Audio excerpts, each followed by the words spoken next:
שבת שלום לכולם, פרשת וישלח תשפ"ד.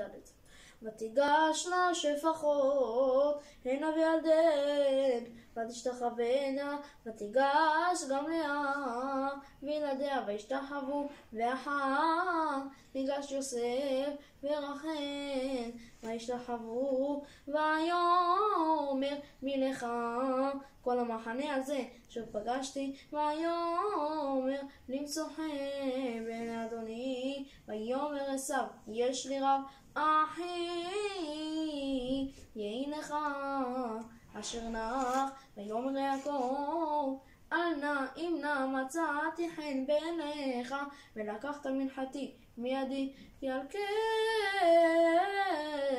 ראיתי פניך לראות פני אלוהים, ותרצני קח נא את ברכתי אשר הובטלה. יחנן אלוהים וכי יש לי חול ואפצר בו. ויקח ויאמר נישא בן אליך ואליך לנגדך.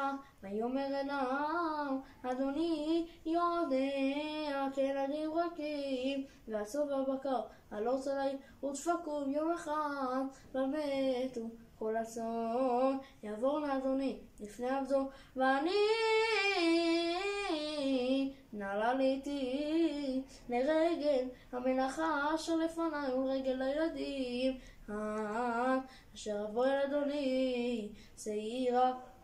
ויאמר עשיו הציג נא עמך מן העם אשר איתי. ויאמר למה זה אמצא חן בעיני אדוני. וישב ביום ההוא עשיו לדרכו שעירה, ויעקב נשא סוכותה ויבן לו בית ולקנהו עשה סוכות. על כן קרא שם המקום סוכות. ויבוא יעקב שלם